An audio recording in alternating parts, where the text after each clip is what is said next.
Magandang hapon po sa inyong lahat. Ayan, tayo mababalik dito. Magbabalik dito, ay nabubulol na.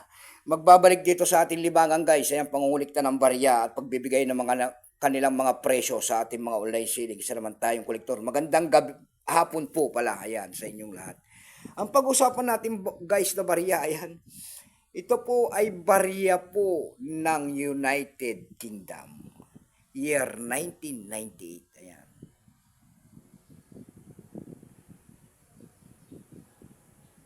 Year 1998. Ayan, 2 pence po, ayan, ng United Kingdom. Year 1998. Ayan, tignan natin ito ang kanyang presyo guys kung magkano ng ganito mga bintahan ng coins. Pero bago yan, magpapasalamat muna tayo sa lahat ng masugid na tagapagsubaybay dito sa aking YouTube channel, lalong-lalo na ang aking mga subscriber. Thank you so much sa inyong lahat. Mabuhay po kayo and God bless. Maraming salamat po sa lahat ng nanonood dyan sa aking FB page. Ayan, lahat po na nakapalo sa aking FB page. Thank you so much at magandang hapon din po sa inyong lahat. Yun naman po hindi pa po nakapag-subscribe sana dito sa aking YouTube channel. Ang yayaan ko lang sana kayo at malaking tulong na po bagay ang inyong magagawa.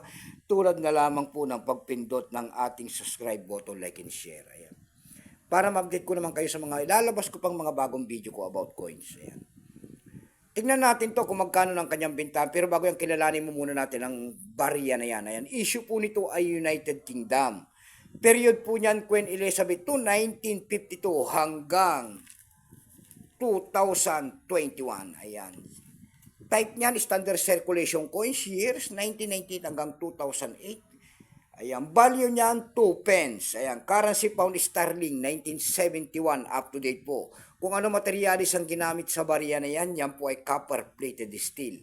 May bigat lamang itong 7.12 grams. May haba naman itong 25.9 mm. May kapal po naman itong 2.5 mm.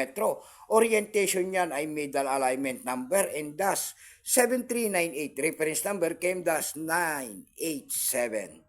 Ito pong year 1998 na ito guys, ito po ay 21%. Kung ilang piraso po ang ginawa sa barya na yan ng United Kingdom, ito po ay 115,154,000 piraso po. Ayan.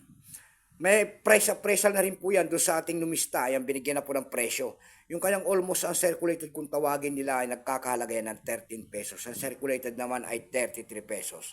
Dako naman tayo sa kanyang bintahan. Doon sa ating EB.com guys, meron tayo nakita nagbebenta nito guys ng $5. Ayan, nasundan po ito ng $5.65. Meron na rin tayo nakita ng pangatlong presyo po na $4 niyan. Yung pinakamababa po ay $2.13. Dako naman tayo sa Carousel PH guys. Sa Carousel PH naman po, meron tayo nakita nagbebenta dito ng 250 pesos. Nasundan po yan ng 100 pesos. Yung pinakamababa po na bintahan doon na nakita natin ay 80 pesos na. Ayan lamang po ang aking may babaging kanyang presyo po. Ay magandang hapon, God bless.